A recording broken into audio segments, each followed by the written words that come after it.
Sir ఇప్పుడు ఒక 1 minute audio visual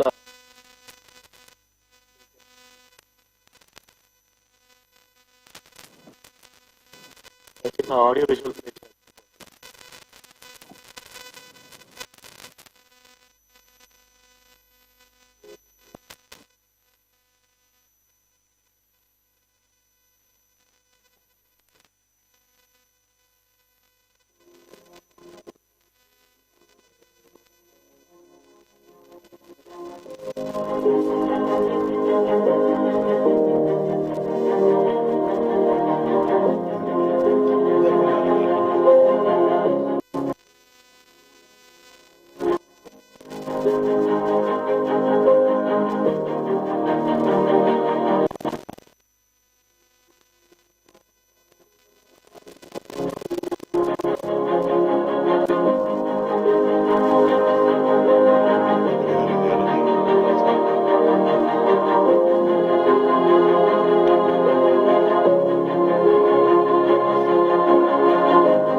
గిరి ప్రదక్షిణ మార్గం ప్రారంభోత్సవ సందర్భంలో రాష్ట్ర గౌరవ ముఖ్యమంత్రి శ్రీ నారా చంద్రబాబు నాయుడు గారికి నా హృదయపూర్వక నమస్కారాలు. ఎన్డీఏ కూటమి ప్రభుత్వం ఏర్పడ్డాక ధర్మ పరిరక్షణకి చాలా ముందుండి నడిపిస్తున్న ఆలయాల నిర్వహణకి నిరాదరణకి గురై అలాంటి పరిస్థితుల్లో ధర్మాదాయ శాఖ మంత్రివర్యులు బాధ్యత తీసుకున్న తర్వాత ఆనం రామనారాయణ రెడ్డి గారికి వారు చేసిన అభివృద్ధి కానీ వారు మంజూరు చేసే ఈ టెంపుల్ అభివృద్ధి పథకాలు కానీ ఇవన్నీ చాలా చాలా ఒక అనుభూతిని ఆనందాన్ని కలిగించినాయి. అలాగే ఈ ఉత్సవంలో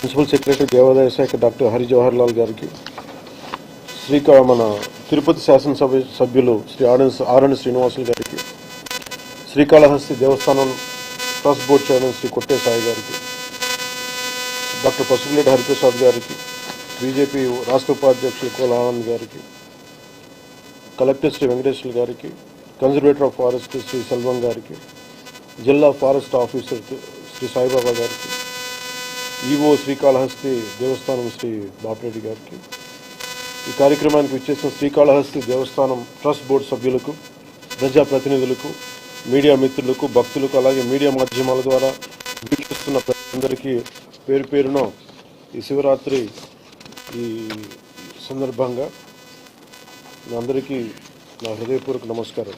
ఇంకో 2 రోజులు సమయం ఉన్నప్పటికీ మనకి ఈ ప్రారంభోత్సవం ద్వారా శివరాత్రి ఒక 2 రోజులు ముందుగానే వచ్చిందనే భావన కలుగుతూ ఉంది. గిరి ప్రదక్షిణ ఇప్పుడు నేను అరుణాచలంలో వింటమే తప్ప నేను ఎప్పుడు అరుణాచలం కూడా వెళ్ళలేదు. నాకు చాలా కోరి గిరి ప్రదక్షిణ చేయాలి, అలాంటి అనుభూతి బాగుంటుందని. ఖచ్చితంగా మీరు ఆహ్వానించిన మేరకు ఖచ్చితంగా స్వామివారి దర్శనం చేసుకుంటాను. అలాగే మంత్రివర్యులు మన ఆనం రామనారాయణ రెడ్డి గారు చెప్పినట్టుగా జ్ఞాన ప్రసూనాంబ ఆశీస్సులు కూడా ఖచ్చితంగా తీసుకుంటాం. ఖచ్చితంగా త్వరలోనే వస్తామని తెలియజేసుకుంటాను. ప్రత్యేకించి ఆలయాలు మన సివిలైజేషన్, మన నాగరికతకి చిహ్నాలు. అక్కడే మన కళలు ఉన్నాయి, అక్కడే మన మొత్తం మన వారసత్వం, మన నాగరికత, మన కళా సంపద కానీ మొత్తం ఆలయాల చుట్టూ తిరిగి ధర్మ పరిరక్షణ కానీ అలాంటిది గత ప్రభుత్వం చాలా నిర్లక్ష్యం చేయబడింది. దానిని కరెక్ట్ చేసుకుంటూ దాన్ని సరి చేసుకుంటూ ఈరోజు రామనారాయణ రెడ్డి గారు బాధ్యతలు స్వీకరించిన తర్వాత సర్వేగంతో అన్నీ ముందుకెళ్తా ఉన్నాయి. అలాగే పాలక మండళ్ళు 1500 పైచులకు పాలక మండళ్ళు ఉంటే దాదాపు 1100 మంది చేసే ఇంకా కొన్ని కోర్టులోనూ కొన్ని ఇంకా వేయాల్సినవి ఉన్నాయి అనే దాంట్లో ముఖ్యంగా ఈ మధ్య మీరు చూసారు తిరుమలలో ఎలాంటి జరిగిన అపచారాలు అంతకుముందు గత ప్రభుత్వంలో హయాంలో ఎన్ని రకాల సంఘటనలు జరిగినాయి అనేది. అంటే పాలక మండలి కనుక నిజంగా వారి విధులు కనుక నిర్వహించుంటే ఈ తప్పులు జరిగిండేవి కామేమో నాకు అనిపిస్తాయి.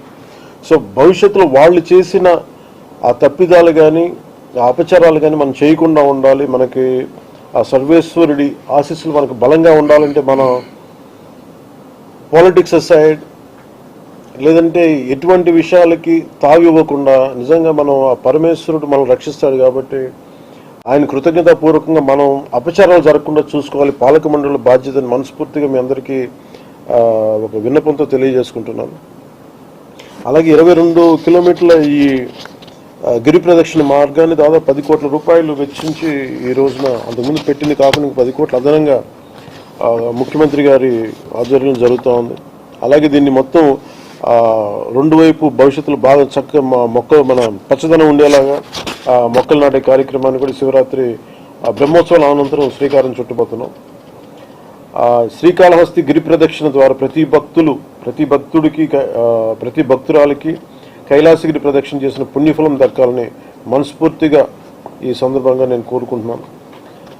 గౌరవ ప్రధానమంత్రి శ్రీ నరేంద్ర మోదీ గారి మార్గనిర్దేశకత్వంలో చంద్రబాబు నాయుడు గారి నాయకత్వంలో కూటమి ప్రభుత్వం అధికారం చేపట్టిన నాటి నుంచి ప్రతి అడుగులో కూడా మన ధర్మ పరిరక్షణకి కృషి చేస్తూ ఆలయాలకు వెళ్ళే రోడ్లను అభివృద్ధి చేస్తాం. ఇందాక మనం రామనారాయణ రెడ్డి గారు చెప్పినట్టుగా అసలు ఏజెన్సీ ప్రాంతాల్లో కూడా భక్తులు కోరుకుంటే అక్కడ ఆలయాలు నిర్మించాలని చాలా చాలా గొప్ప సంకల్పం అది. దాన్ని ముందుకు తీసుకెళ్తున్నందుకు మనస్ఫూర్తిగా మనసావాచ వారికి నేను కృతజ్ఞతలు తెలియజేసుకుంటా ఉన్నాను. అలాగే చాలా సందర్భాల్లో కొన్ని గుళ్ళకి నేను ప్రత్యేకించి వారికి దృష్టికి తీసుకొచ్చినప్పుడు ఉదాహరణకు ఐఎస్ జగన్నాథపురం లక్ష్మీనరసింహస్వామి వారి క్షేత్రానికి కొండపైకి వెళ్ళారు ఘాట్ రోడ్డుకి 3,70,00,000 వ్యయంతో నిర్మిస్తున్నాం. వారి సహకారం మర్చిపోలేదు. అలాగే కోటప్పకొండ పరిసరాల్లో కూడా రోడ్ల నిర్మాణం చేపడితే కోటప్పకొండ నుంచి కొత్తపాలెం గ్రామం వైపు వెళ్ళే రోడ్డుని సుమారు 4 కోట్లతోటి నిర్మించి ప్రజలకి అందుబాటులో తీసుకొస్తా ఉన్నాం. అలాగే వాడపల్లి 7 వారాల శ్రీ వెంకటేశ్వర స్వామి ఆలయానికి వచ్చే భక్తుల సౌకర్యార్థం గోదావరి కరకట్ట వెంబడి రోడ్డు నిర్మాణానికి 6 కోట్లు శాసకీయ నిధుల్ని మంజూరు చేశాం. ఉపాధి హామీ పథకం, పంచాయతీరాజ్ శాసకీయ నిధులతో 40 కోట్ల పైగా వెచ్చించి సుమారు 22 ప్రధాన దేవాలయాలకి రోడ్లు వసతి కల్పిస్తున్నాం. మరి 2 చిన్న ఆలయాలకు కూడా రవాణా సౌకర్యాన్ని కూడా అభివృద్ధి చేస్తున్నాం. నూతన శ్రీకాళహస్తి ట్రస్ట్ బోర్డు ఆధ్వర్యంలో అరుణాచలం మాదిరిగా ప్రతి పౌర్ణమికి ప్రత్యేకంగా శ్రీకాళహస్తి కైలాసగిరి ప్రదక్షిణ నిర్వహించాలని దాని ముందుకు తీసుకెళ్తే భక్తులకి చాలా వారికి ఆధ్యాత్మిక అనుభూతి కలుగుతుందని మనస్ఫూర్తిగా తెలియజేసుకుంటూ కూటమి ప్రభుత్వం నుండి మన ఆలయాల అభివృద్ధికి సంస్కృతి సాంప్రదాయాల పరిరక్షణ కట్టుబడి ఉంటుందని మనస్ఫూర్తిగా తెలియజేసుకుంటూ ఓం నమః శివాయ. Thank you sir. సార్ చిన్న విన్నపం సార్, ధర్మకర్తల మండలి సభ్యులందరూ ఇక్కడ ఉన్నారు, వాళ్ళు ఒకసారి నమస్కారం చేస్తారు సార్. వాళ్ళు దే వాంట్ జస్ట్ అక్కడే 17 మంది వచ్చారు sir. They just want to greet you sir.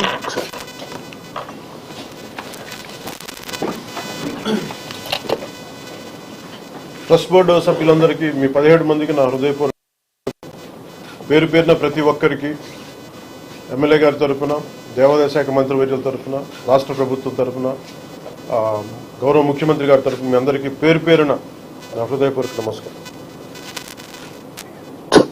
ధన్యవాదాలు సార్. ఓం నమః శివాయ.